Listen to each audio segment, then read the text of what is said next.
I can still hear the faint clink of silverware and the polite laughter from that Thanksgiving dinner. The beachfront villa in Galveston, Texas was glowing with amber light, casting golden reflections on the faces that hadn't set foot in my bakery in over 4 years. Even though it was just 3 blocks from our family's old accounting firm. Harper, my cousin Julia's voice rang out, cutting clean through the sound of pouring wine and chatter. Tell everyone your big news. I glanced up, already bracing myself. Julia sat poised in her tailored cream suit, her manicure pristine, her fiancé beaming beside her. She held her wine glass like a trophy, that same satisfied smile tugged at her lips, the one she wore whenever she reminded everyone that she was the family's golden child. I just passed the bar, she announced, glowing. Starting at a major firm in Dallas next month. The table broke into applause. Uncle Ron raised his glass. To Julia Mitchell, the pride of the Mitchell family. I took a slow sip of my cinnamon chai, thinking about the proposal drafts waiting on my kitchen counter. The ones for expanding Harper's Hearth into a second location. But no one here knew about that. To them I was still the one who bakes, instead of building something real. And you, Harper? Aunt Janet turned to me, her voice sticky sweet with feigned interest. Still making cupcakes? I smiled calmly. It's called Harper's Hearth Bakery now, and yes, I'm still running it. Still needing dough, huh? Julia chuckled, exchanging a grin with our cousin Leo. If you ever want a real paycheck, I'm sure my firm's always hiring legal assistants. I traced the edge of my plate, remembering the deal I'd finalized that morning. A 3-year supply contract with a regional hotel chain, worth more than Julia's starting salary. But they didn't know that. Not yet. It keeps me plenty busy, I replied. Busy enough to afford this view, Uncle Ron joked, gesturing at the sea outside. I nearly laughed. If only they knew I owned not just the bakery building, but 2 rental properties along that same street. I get by, I said with a smile. Julia launched into another drawn-out story about her latest big client, a corporate merger worth millions. Everyone leaned in, hanging on her every word, just like they always did. Julia, the perfect one, law school at Northwestern, fast-tracked to junior partner, and now climbing the ladder in a downtown Dallas firm with the Mitchell name stamped on every press release. And me? I was the curious detour. The girl who left college at 22 to attend culinary school and renovated a forgotten seaside pub into Harper's Hearth. Now a thriving coastal destination that brought in more per quarter than their firm did all year. I just closed the Carter Tech settlement, Julia said, swirling the last of her Cabernet.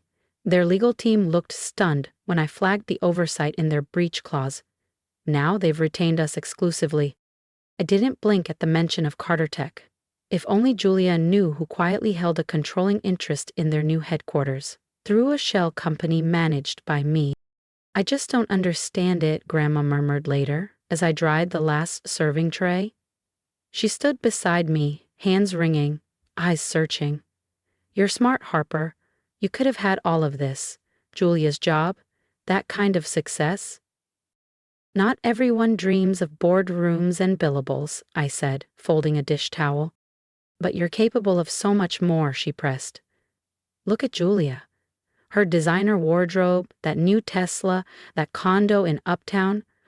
Don't you want real success?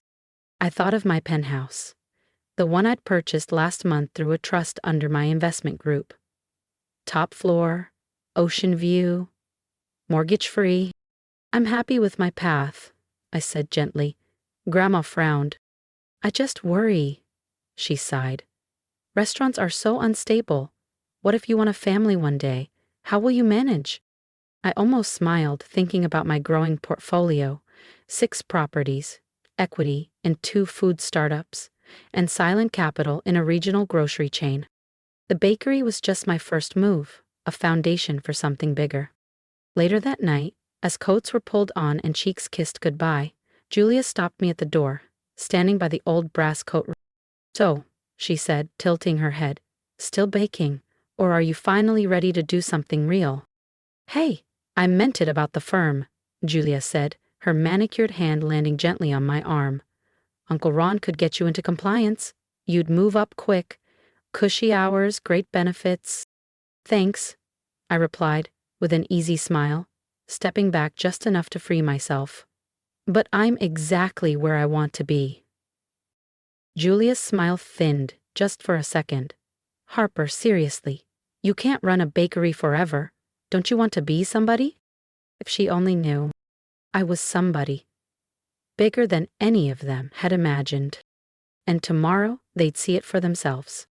I checked my watch. Gotta run, early start. She raised a brow, smirking. Right.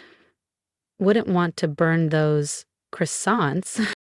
I drove back toward town, headlights cutting through the coastal fog, until I reached the quiet street where Harper's hearth stood, golden lights still glowing from the late-night prep team. But I didn't stop in the kitchen. I entered through the alley door, the one that led upstairs to the real headquarters, a sleek, minimalist office tucked above the scent of cinnamon rolls and espresso. Most thought I spent my days frosting cupcakes and clearing dishes. What they didn't see was the network I'd built behind that charming storefront. 7 LLCs, 2 property groups, and an investment portfolio that had doubled in the last quarter alone. I slid into my leather chair, pulling out the file stamped Carter Tech portfolio. Tomorrow, Julia's beloved firm wouldn't be meeting with Carter Tech's new partners at a Dallas skyscraper. They'd be coming to my office above my bakery to finalize the asset deal. Because for 3 years now, I'd been buying up their surplus buildings, parking lots, and rental properties, one shell company at a time, with the help of their own legal team. I opened the final file, the merger agreement rolling it all under one name, Mitchell Bay Capital. A quiet nod to the family that never saw me coming. My phone buzzed. A text from Julia.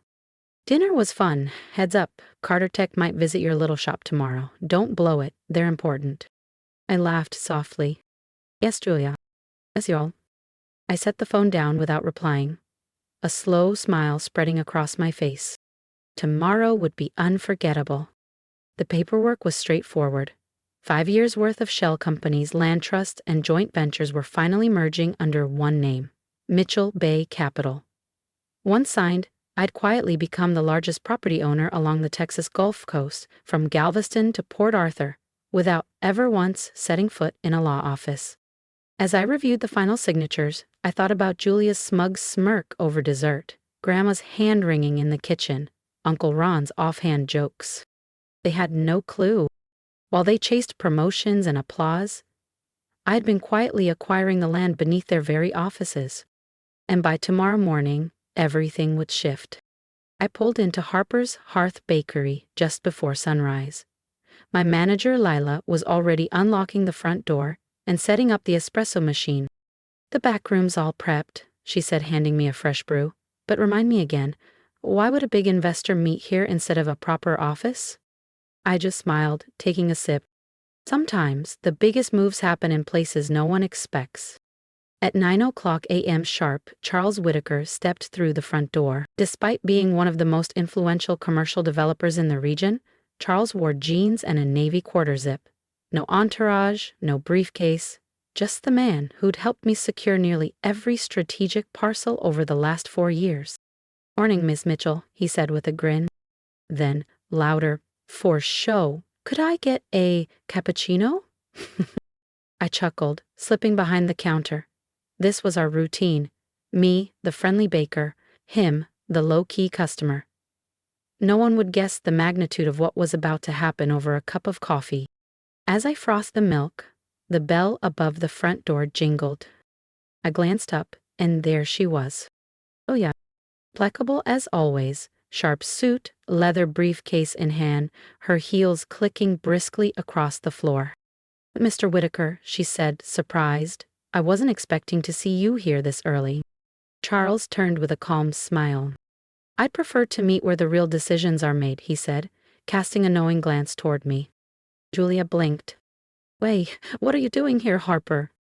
Charles accepted the cappuccino from my hands with a nod and his usual understated smile. "Ah, Miss Mitchell," he said, glancing at Julia, "your cousin makes the best coffee in Galveston. Care to join our meeting?" Julia blinked, visibly thrown. "Meeting?" "Yes," he replied smoothly. About the East Bay redevelopment project. He motioned toward the glass-paneled room at the back of the bakery. The one most customers assumed was for private brunch events. Shall we? Watched Julia mentally scramble, trying to reconcile how her firm's most influential client had wandered into my bakery for a meeting.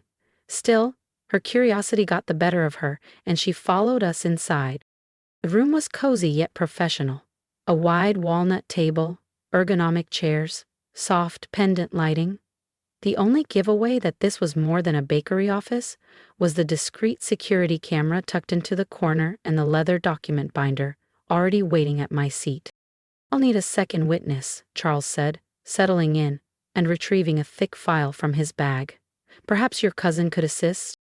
Julia let out a quick, nervous laugh. "Harper? Oh no, she just runs the bakery." She looked at me like I was a barista who'd wandered into a boardroom. "She doesn't need to be involved in legal paperwork." Charles tilted his head.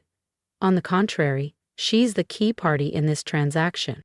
I sat calmly at the head of the table, fingers laced, watching Julia's confusion deepen. "Actually, Julia," I said, "you're the one who doesn't need to be here. But, since you are, you might as well witness something memorable." The front door chimed again. Grandpa and Uncle Ron entered, scanning the bakery until they spotted Julia, then glanced through the glass into the meeting room. "What's going on?" Grandpa asked, brows furrowed. "Why is Mr. Whitaker meeting you here?" Before Julia could even attempt an answer, Charles stood and addressed them warmly. "I invited them," he said. "It seemed only fitting to finalize this deal in the place where it all began." Julia's voice cut in, sharp and unsettled. What began?" I turned the binder slowly so it faced her, the gold-embossed logo gleaming in the light. Mitchell Bay Capital. I opened my laptop and mirrored the screen to the wall mount projector. The title slide glowed bold and clear: Mitchell Bay Capital, Consolidation and Strategic Expansion. Below it, a detailed satellite map of Galveston's downtown corridor appeared. Entire blocks outlined, dozens of parcels illuminated in gold. Restaurant fronts, retail strips, parking lots, all under one name. Mitchell Bay Capital, his voice uneven. "My company," I said, my tone even and steady. "You might recognize some of the holding groups," I added, clicking through the slides. "Coastal Nest Holdings, Gulfway Ventures, East Harbor Trust." Julia slowly lowered herself into a chair, her expression tight with shock. "Wait, those are the same properties we've been handling contracts for," she said, the color draining from her face. "We've written policies for years on those parcels. They're tied to Charles Whitaker's firms." "Not quite," Charles interjected, his voice smooth. "They belong to Harper. I've just been the intermediary, helping her acquire them quietly." That's not possible," Grandpa barked, his voice rising. "Harper runs a bakery. She couldn't possibly." I slid a thick folder across the table and flipped it open with calm precision. "The bakery was just the start," I said. "5 years ago, when I bought this building, I noticed how undervalued the street was. Everyone overlooked it. But I didn't." I turned another page, revealing charts and projections. "While you were all busy mocking my cinnamon rolls," I added with a wry smile, "I was building capital, attending development summits, partnering with investors, and assembling the largest private real estate portfolio in this city." Julia reached for the contract binder, flipping through the pages like she was trying to prove it was fake. But each page was legally sound, every signature real, every asset traceable. Her face shifted from denial to disbelief, and then to something quieter. "Oh, this is worth," she whispered. "This portfolio is worth hundreds of millions." "You own half of downtown," Grandpa muttered, stunned. "More than half," Charles added, a note of pride in his voice. "Your cousin has a rare eye for value," he said. She saw possibility where others saw a rundown strip of shops. Julia looked up slowly, eyes meeting mine. She had no words. For once, rather like buying a rundown bakery and turning it into the cornerstone of a real estate empire, Charles added with a wink. Grandpa sank into a chair, looking like someone had pulled the floor out from under him. "Why didn't you tell us?" he asked, voice small. "Would you have believed me?" I asked gently. "You were too busy assuming I was wasting my life frosting cupcakes." I paused. It was easier to let you all believe that, while I built something on my own terms. "But you wear an apron," Julia said, her voice cracking, still trying to piece it all together. "You?" I gave a calm, measured smile. "I wear a lot of things, Julia. Sometimes it's an apron. Sometimes it's a tailored blazer. The difference is, I never needed anyone else's title to validate my worth." Charles placed a sleep pen beside the contract binder with quiet ceremony. "Shall we make it official?" I signed first, hand steady. He followed, marking the date with a final flourish. And just like that, Mitchell Bay Capital became the single largest private landholder in Galveston. "Congratulations," Charles said, shaking my hand. "Though I'll miss our coffee meetings." "The heart's not going anywhere," I said with a laugh, "though I may need to expand once word gets out." That evening, after the stunned silence of my family's departure, I sat in my upstairs office, gazing out at the city lights, my city now, in more ways than one. My phone buzzed. A message from Grandma. "Can we meet, maybe? For breakfast?" I smiled. "Sure," I typed back. "I know a little place downtown. The owner's doing pretty well these days." Because sometimes success isn't loud. Sometimes it just smells like fresh bread and quietly buys the whole block. I closed my laptop with a quiet click and walked down the narrow stairs from my office. By tomorrow, the local headlines would read, "Mitchell Bay Capital consolidates coastal holdings. Youngest female investor behind the move." What tonight? Tonight, I still had a bakery to run. Because the biggest moves, the ones that shift legacies, don't always unfold in glass towers or downtown boardrooms. Sometimes they happen between sips of espresso and a slice of lemon loaf. In a place where the floors creak and the regulars know your name. If you've made it this far, thank you. This story isn't just mine. It's for anyone who's ever been underestimated, passed over, or dismissed because your dreams didn't come in a shiny corporate box. I'd love to hear your thoughts in the comments. Have you ever been doubted for following your own path? Mocked for dreaming differently? Share your story. Let's lift each other up and remind the world, success wears many faces. And if there's one piece of advice I can offer, it's this. Stop pouring your energy into proving yourself to people who've already made up their minds. Build anyway, quietly, consistently, boldly, until they can't look away. Wear the apron. Wear the heels. Wear whatever makes you feel powerful. Just don't forget, your worth was never theirs to define. I built this empire one batch of cinnamon rolls at a time. And if I can do that from a little corner of Galveston, you can too. Start where you are, keep showing up, keep building. Because sometimes the loudest statement you'll ever make is quiet, relentless, unstoppable success.